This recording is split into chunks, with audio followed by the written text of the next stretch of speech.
If you struggle with weak hands or a weak grip, stay tuned because I'm going to show you 4 exercises that I use with my clients and athletes to improve their grip strength.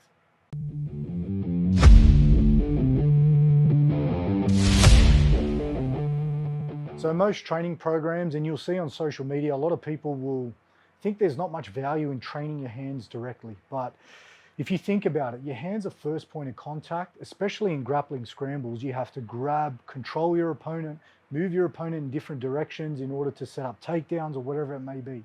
Now, not only does it provide athletic performance benefits, it also provides therapeutic benefits for the elbow and upstream at the shoulder as well. So the 4 exercises that we're going to work through today is the finger grip hang, finger grip pull-ups, pinch grip one-arm rows, and drop catches with a plate.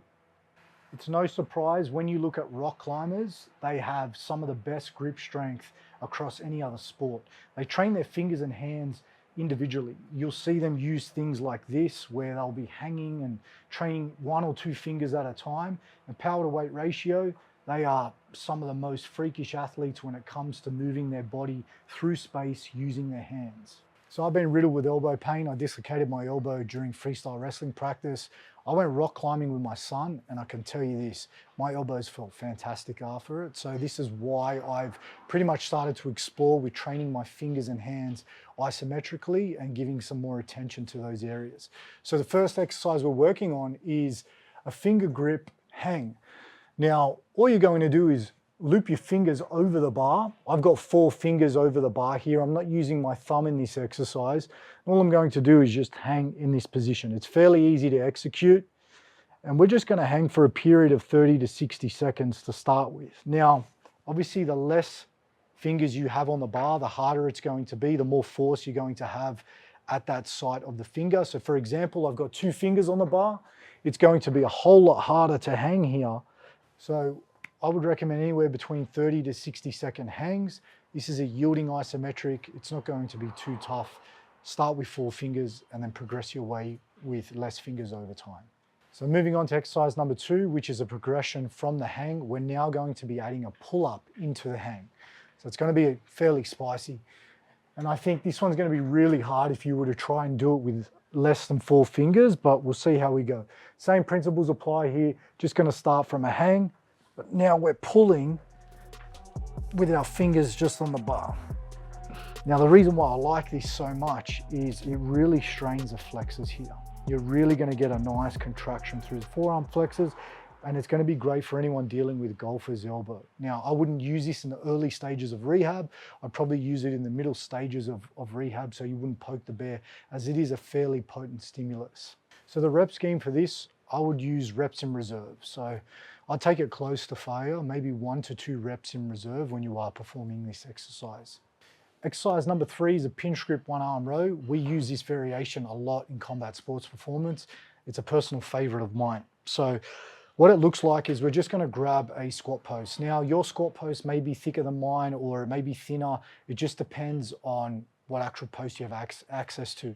But just physics, if the post is thicker, it's going to be harder to grip unless you've got massive hands, and it's going to make this exercise a whole lot harder. So just choose one that works for you.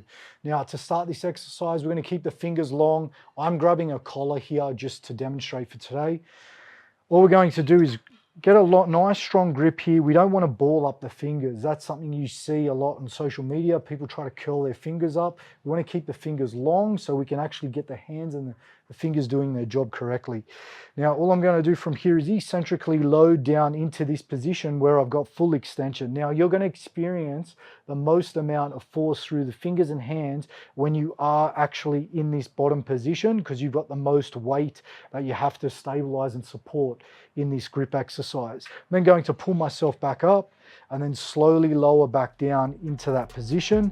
And when you're doing this exercise, the further you walk your feet forward, or for example, I can come in the middle here, the further I walk my feet forward, the harder it's going to be, because I'm going to have more weight that I have to actually support as I'm moving down into that extension. So you just want to play around with your stance depending on your capabilities. Now the rep scheme for this exercise, I would recommend anywhere between 1 to 2 reps in reserve. Take it close to failure, chase a pump. It's fairly easy to execute. Exercise number 4, this is the last one that we'll be going through. It's a drop plate catch. Now, not all contractions are slow, especially in grappling scrambles and just everyday life. Whatever sport you play, you're going to be gripping things at higher velocities. This exercise here, we're going to be catching a plate. All you're going to need is a bumper plate. You want to keep your fingers long. You don't want to ball up your fingers. All I'm going to do here is I'm going to punch my hand through and grip this plate as fast as possible. Now, I'm almost like jabbing this plate hard. I don't want to just go slow like this. I really want to challenge the speed of moving my hands fast and punching that hand through.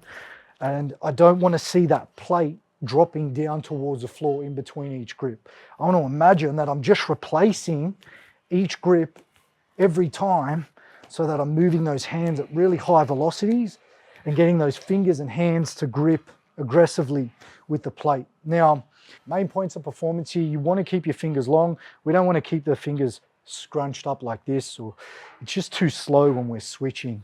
And it's a lot harder, and it'll keep you honest by keeping your fingers long when you're gripping the plate. Now, the rep scheme that we're using here is obviously taking it close to failure. You can call it AMRAPs, you can call it reps in reserve, whatever floats your boat. We just want to chase a good stimulus through the fingers and hands. I hope you guys enjoyed that video. Just to recap before we wrap things up, the first exercise we went through was an isometric 4-finger hang. You can obviously change how many fingers you use depending on your current capacity. The second exercise we went through was a finger pull-up, which was a progression from the first one. The third exercise we went through was a pinch grip 1-arm row. And then lastly, we exposed the hand to gripping at high velocities with a drop plate catch. Now, the way that I would incorporate these exercises into your weekly training routine is 1 to 2 times per week. I wouldn't incorporate all 4 exercises at once. I would choose 2 exercises, whack them onto the end of your training session as a filler.